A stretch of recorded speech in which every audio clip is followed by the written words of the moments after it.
This is the real secret of life, to be completely engaged with what you are doing in the here and now. And instead of calling it work, realize it's play. Oftentimes people go, okay, here's really what I want to do, and this is what I'm trying to accomplish.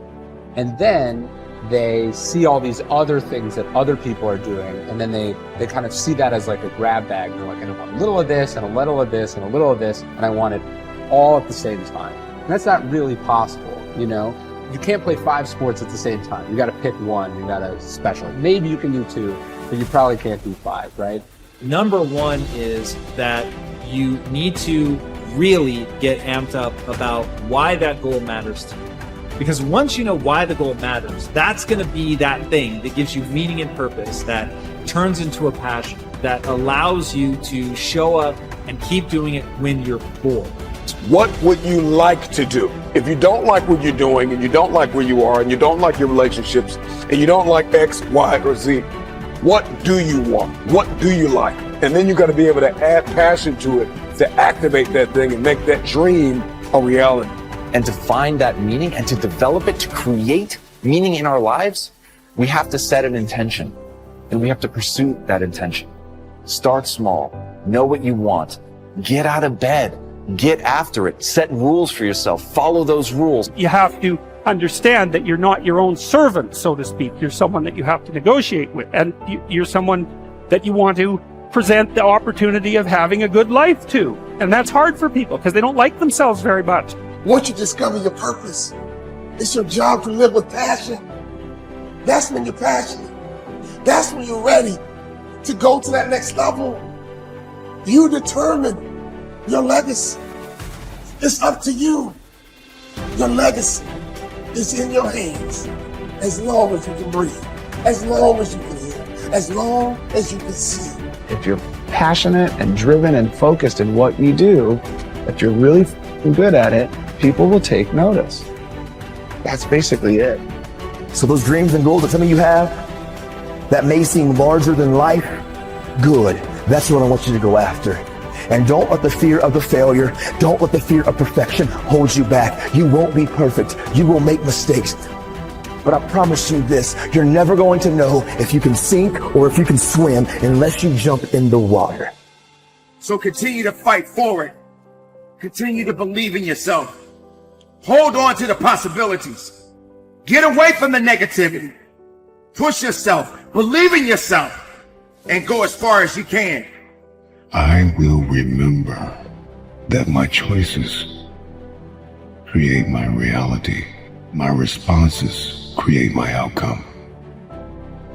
I will speak with compassion. I will stay true to my heart.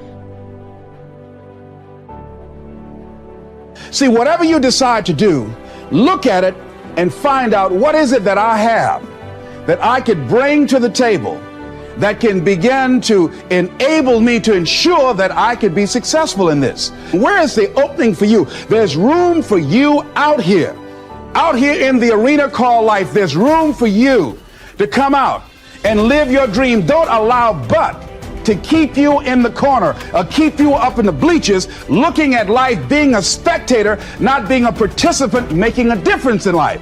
I believe that all of us came here with something. All of us showed up to give something, and that nobody's going to give that service that you have to give. No one's going to produce your product. No one's going to write your book. No one's going to open your academy. No one's going to begin to create your daycare with a special curriculum to help to cultivate the high self-esteem in our children. That's your idea. And if you don't bring your idea out here, when you die, all of us will suffer because we've been deprived of your genius because you allowed but to keep you in the bleachers and not pursuing your greatness. You take it to your grave with you. And that's what most people do. Now here's the simple formula for setting goals. It goes like this. A, work on your goals. That's step 1. Work on them. And I put the word work there deliberately. Setting goals is plain hard work. I don't want to kid you. We haven't come here tonight to kid each other. It's work. I know it's work. That's why a lot of people just let it slide. It's work. Many people work hard on their job, but they don't work hard on their future. they just let that slide. And the work involved is making plans. I know most people don't. I understand that. But don't let that be you. Guy says, well, yeah, you work where I work. By the time you struggle home, it's late. You got to eat a bite of supper, watch a little TV, get to bed. You can't sit up half the night. Plan, plan, plan. And the guys be good worker, hard worker, sincere. But you got to be better than sincere, working hard. You got to be better than a good worker. You got to be a good planner. Somebody once wisely said, the people who fail to plan are planning to fail. Well said. So work on your goals. Here's step 2. Write your goals down. That's so important. I teach my staff around the world, put your goals in your journal. Because one of the major people you want to study is yourself. So here's the list of goals I put together 3 weeks ago. Here's the list of goals I put together 2 years ago. Here's some of the changes I made, rearrangement of my priorities. I scratched these off, I put these on, I've gotten these. Study your accomplishments, study what your desires are. Put them on paper, write them down. Here's another reason for writing your goals down. It shows you're serious about doing better. And to do better, you gotta get serious. You don't have to be grim, but you must be serious. Everybody hopes things will get better. Everybody hopes. Poor people hope. That ought to tell you something. It means the future does not get better by hope. It gets better by plan.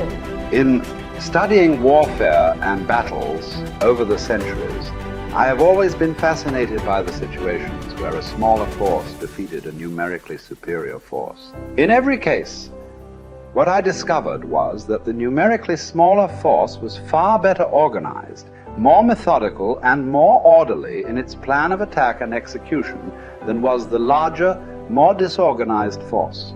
By the same token, an ordinary person with a system or recipe for problem solving can run circles around highly intelligent or well-educated people who throw themselves at their problems without a method or process for solving them. Always be sure to think on paper. Write things down.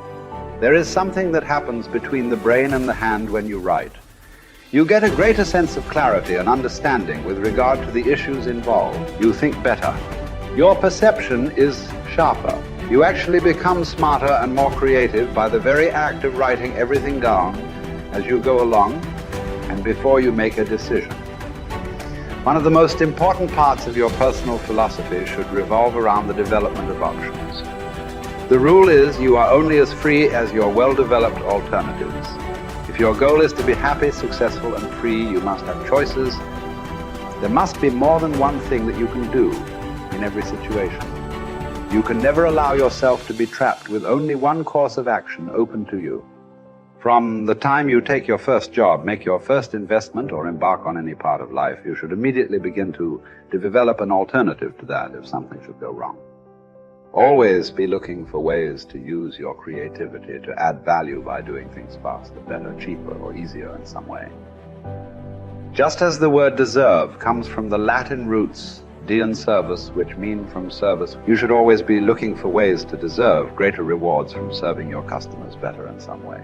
In the final analysis, as a member of society, as a player, in our economic system, your riches and rewards will come from your ability to serve other people better than your competitors. Use your intelligence and your creativity every single day to find ways to make yourself more valuable to your company, your industry, and your world. This is the true hallmark of personal genius.